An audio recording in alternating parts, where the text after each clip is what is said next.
Great മീഡിയസിലേക്ക് സ്വാഗതം.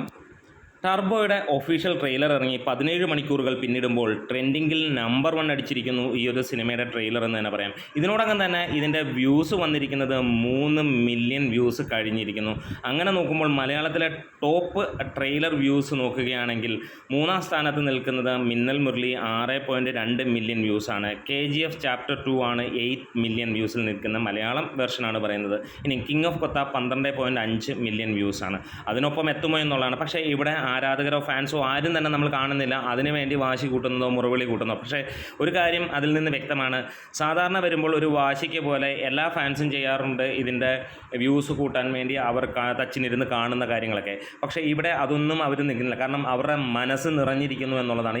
ഈ trailer കാണുമ്പോൾ ഇതിലെ ആക്ഷൻ രംഗങ്ങൾ കാണുമ്പോൾ എന്താണ് എക്സ്പെക്ട് ചെയ്തത് അതിന് മുകളിലേക്കുള്ളതാണ് ഈ ഒരു സിനിമയുടെ ട്രെയിലർ നൽകുന്ന ഒരു കാര്യം നമുക്ക് എടുത്ത് പറയാതിരിക്കാൻ വയ്യ. മമ്മൂട്ടി ഈ 72-73-ാം വയസ്സിൽ ഇങ്ങനെ ഒരു കഥാപാത്രം ചെയ്യുമ്പോൾ അത് മമ്മൂട്ടി ആരാധകർ പോലും പ്രതീക്ഷിക്കാത്ത ലെവലിലുള്ള ഒരു ക്യാരക്ടറൈസേഷൻ ആയിരിക്കുന്നു എന്നുള്ളതാണ്. കാരണം വയസ്സ് നോക്കുക, അതിപ്പോൾ age is just A number എന്നുള്ളത് തന്നെയാണ് നമ്മൾ പറയുന്നതെങ്കിലും ഒരു കാര്യം ആലോചിക്കുക, മലയാളത്തിൽ എന്നല്ല ഇന്ത്യൻ സിനിമയിൽ ഇതേ ഏജിൽ ഇനിയും അല്ലെങ്കിൽ ഇത്ര നാളായിട്ടും ഒരാൾ ചെയ്തിട്ടില്ല, ഇനി വരുന്ന ഒരാളും ചെയ്യില്ല എന്ന് ഉറപ്പിക്കാവുന്ന തരത്തിലുള്ള ഒരു ആക്ഷൻ രംഗങ്ങൾ എന്ന് തന്നെ പറയാം. അതായത് ഇന്ത്യയിൽ ഒരു സച്ചിൻ ടെണ്ടുൽക്കറേ ഉള്ളൂ, അതിലും മുകളിലേക്ക് ഇനി അല്ലെങ്കിൽ അതേപോലെ ഒരു സച്ചിൻ ഇനി ഒരിക്കലും ഉണ്ടാകില്ല എന്നുള്ളൊരു തോന്നൽ. നന്നായിട്ട് സെഞ്ചുറിയും ബാറ്റിങ്ങും ഒക്കെ ചെയ്യുന്ന ഒരുപാട് പേരുണ്ടാകും. പക്ഷേ സച്ചിൻ എന്ന് പറയുന്ന നടന് ഒരു ബാറ്റ്സ്മാന് അല്ലെങ്കിൽ ഒരു ക്രിക്കറ്റ് കളിക്കാരന് ഒരു വാല്യൂ ഉണ്ട്.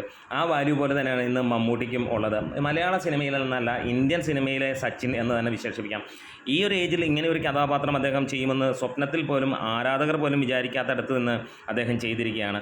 നല്ല നല്ല കഥാപാത്രങ്ങളും നല്ല നല്ല സിനിമ മുഹൂർത്തങ്ങളുമായി അദ്ദേഹം കഴിഞ്ഞ ഏതാനും വർഷങ്ങളെ നമ്മളെ ത്രസിപ്പിക്കുമ്പോൾ ഇങ്ങനെ ഒരെണ്ണം ഞെട്ടിപ്പിക്കുന്നത് തന്നെയാണ്. എന്തായാലും ട്രെയിലർ ഒരു ഗംഭീര കൊടും മാസ് സാധനമായിട്ടാണ് വന്നിരിക്കുന്നത്. തിയേറ്ററുകളിൽ ഇമാതിരി റേഞ്ചിൽ അങ്ങ് പിടിച്ചിരുത്താൻ പറ്റുകയാണെങ്കിൽ ഇതൊന്നും നോക്കണ്ട, ഞെട്ടിക്കുന്നത് തന്നെയാണ്. ഒരു പക്ഷേ നമുക്ക് ബിഗ് സല്യൂട്ട് കൊടുത്തു തന്നെ പറ്റുള്ളൂ. മമ്മൂട്ടി ഇങ്ങനെ ഈ ഒരു ഏജിൽ ചെയ്യുമ്പോൾ നന്നായിട്ട് അദ്ദേഹം പണിയെടുത്തിരിക്കുന്നു എന്നുള്ളത് തന്നെയാണ്. അതായത് ഇതുവരെ അദ്ദേഹം പണിയെടുത്തിരുന്നില്ല എന്നുള്ളതല്ല എൻ്റെ മീനിങ്. ഇങ്ങനെ ഈ ഒരു ഏജിൽ അത് ചെയ്യുമ്പോൾ അത് ആരാധകരല്ല ഹേറ്റേഴ്സ് ആണെങ്കിലും ഒരു കാര്യം അവരും സമ്മതിക്കും, അത് ഇങ്ങേരുടെ അഭിനയത്തോടുള്ള ആക്രാന്തമാണെന്ന് തന്നെ പറയുള്ളൂ. ഒരു രക്ഷയുമില്ല. അഭിനയിക്കുക എന്നുള്ള ഒരു ത്വര അദ്ദേഹത്തിൻ്റെ ഉള്ളിലുണ്ട്. അതുമാത്രമാണ് അദ്ദേഹത്തെ ഇങ്ങനെ ചെയ്യിക്കുന്നത്. അത്ര ഗംഭീരമായിട്ട് തന്നെയാണ് ഇത്. എത്ര ഹേറ്റേഴ്സ് ആണെങ്കിലും ഒന്ന് മാറിയിരുന്ന് ചിന്തിച്ച് നോക്കുക, ഒന്ന് ആ ട്രെയിലർ കണ്ടു നോക്കുക. അദ്ദേഹത്തിൻ്റെ ആ ഒരു ഓറ നമുക്ക് അറിയാൻ കഴിയും. അതേപോലെ തന്നെ ഇത്ര സ്വാഗ് ഇന്നും ഇന്ത്യൻ സിനിമ ഇൻഡസ്ട്രിയിൽ അല്ലെങ്കിൽ മലയാള ഫിലിം ഇൻഡസ്ട്രിയിൽ നമുക്ക് അത് മമ്മൂട്ടി മോഹൻലാലിന് മാത്രമുള്ളൂ. ഇങ്ങനെ ബാക്കി യൂത്തൊക്കെ എന്തൊക്കെ കിടന്ന് തലകുത്തി മറിഞ്ഞിട്ടും ഈ ഒരു സ്വാഗ് ഫീൽ ചെയ്യുന്നില്ല എന്നുള്ളത് തന്നെ അതാണ് ഇന്നലത്തെ ട്രെയിലർ നൽകിയ ഒരു സന്ദേശവും. എന്തായാലും കാത്തിരിക്കുകയാണ്.